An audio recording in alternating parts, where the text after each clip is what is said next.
Yeah, if Benue State is not one of the most peaceful states in this country, I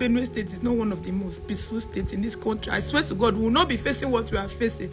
Because tell me why Fulani people will be killing us in Benue State without the federal government saying anything. They just killed only 16 people. Only 16 people in Edo State. And look at the chaos you people are causing online. Look at the chaos you people are causing online. I just remembered one guy now that I knew. This guy lost his whole family in one church because of Fulani herdsmen. That is the reason why I'm even crying now. I'm not even crying because of one stupid people that they killed in Edo State. I'm just crying out that I remember somebody that lost his entire family due to Fulani herdsmen, and the federal government are not doing anything. We in Benue State are suffering. We are suffering in Benue State until hell let loose, and you will know that we are not normal again because of what we have been facing. You people are very, very stupid in this state, idiot people. This is called Blogex TV.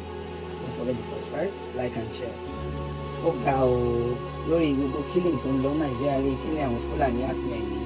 Ṣẹ̀rí bí arábìnrin ṣe ń sunkún, ṣẹ̀rí bó ṣe ń sunkún rẹpẹtẹ.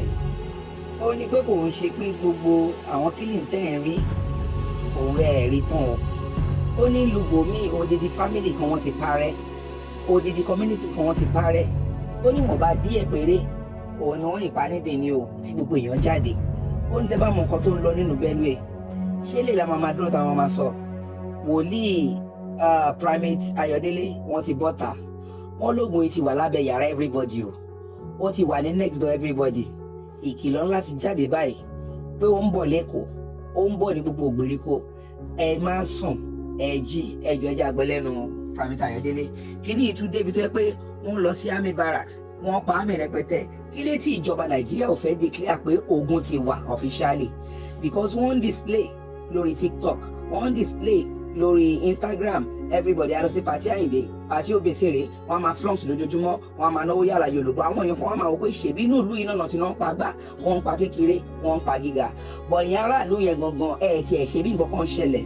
Eléyìí ti wá débi tó yẹ pé a ti wá sọ killings the norm. Tàbá gbọ́ pọ́n pààyàn 20 just like that. Tàbá gbọ́ pọ́n pààyàn 300 just like that. Wọ́n pa odindi army ìlú, a lot of armies lọ́ọ́ pa láàrin ọ̀sẹ̀ tó kọjá yìí. Still wọn ò tí ì kọbi ara sí, kò tí ì sí ìjọba tó jáde. Ìjọ làwọn governors Yorùbá máa dìde pé ẹ wá, enough is enough. Ìzádàkẹ́ resolve kiri àbí kàmá lọ́nà wa. Kílé everybody turn blind eye. Everybody wá ń parọ́ pé wọ́n gbogbo àwọn allocation tó ti approve owó ammunition tó rà ibo ló wà. Kí ló dé tí àwọn just few army wọ́n á disgrace the whole country army? Òun ni Sunday Igboho pariwo ẹ jẹ́ kí oníkálukú máa lọ. Àjọṣepọ̀ wa yìí ìnira ló ń kó bá everybody. Wòlíì tí wá jáde báyìí wọ́n fi ohun ìkìlọ̀ ránṣẹ́ sí gómìnà Èkó àti gbogbo gómìnà ilẹ̀ Yorùbá pé ẹ lajú yín o, ogun ti wọlé, ẹjọ́ ìjábọ̀ lẹ́nu Primate Ayọ̀délé.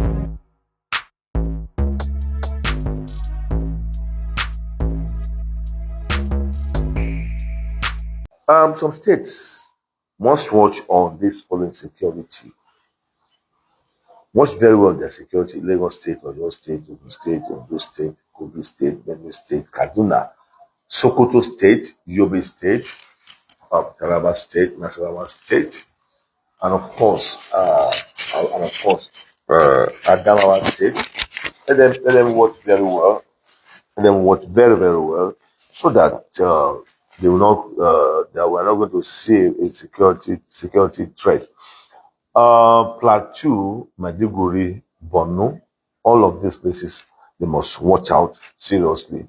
The Commissioner of Police, the AIGs of those roles must be focused on this. God bless. Watch very well their security. Lagos State, Oyo State, Ogun State, Ondo State, Kogi State, Benue State, Kaduna, Sokoto State, Yobe State, Taraba State, Nasarawa State, and of course, Adamawa State. Let them watch very well. Let them watch very, very well, so that they will not that we are not going to see a security threat. Plateau, Maiduguri, Borno, all of these places, they must watch out seriously. The Commissioner of Police, the AIGs of those roles must be focused on this. God bless. Tẹ́ ẹ bá lè rí àmì ṣe, gbogbo ogun tó lóhùn ní gbọ́ tó lóhùn ní gbà lórí ayé yín, iná agbára Ọlọ́run máa jó dànù. Kí lè nǹkan tẹ̀ ń là kọjá tó dàbí pé ẹ ti wá ọ̀nà àbáyọ ṣùgbọ́n tí ẹ ti rí ọ̀nà àbáyọ? Ẹ ti pàdé wòlíì yín ló fà, ṣùgbọ́n arán mi sí ọ lónìí dádì, arán mi sí ọ lónìí mọ́mì. Olúwa lòun fẹ́ ṣe nǹkan ńlá nínú ayé yín. Olúwa sọ wípé gbogbo tẹ̀ ń là kọjá yẹn òun fẹ́ fi òpin sí. Kí nìkan tẹ̀ ń là kọjá lórí ìgbéyàwó ni, lórí ọmọ ni, lórí iṣẹ́ ni, níbi gbogbo ni, bóyá ogun kan ló dàbí pé ogun yẹn le, ẹ ti gbìyànjú kò tí ì sí ọ̀nà àbáyọ. Ẹ jẹ́ àjọ gbàdúrà, ẹ jẹ́ àjọ wá ojú Olúwa. Kí làṣírí ogun yẹn gangan? Ẹ jẹ́ àjọ wádìí lọ́wọ́ Ọlọ́run ká dẹ̀ mọ ọ̀nà àbáyọ. Ẹ̀rọ ìbánisọ̀rọ̀ tẹ́ fi pè mí fún àdúrà àti ọ̀nà àbáyọ òun náà ni +234 70 25 47 5427 +234 70 25 47 5427. Bẹ́ẹ̀ ṣe ń pè mí fún àdúrà lórúkọ Jésù ẹ máa rí ìyanu.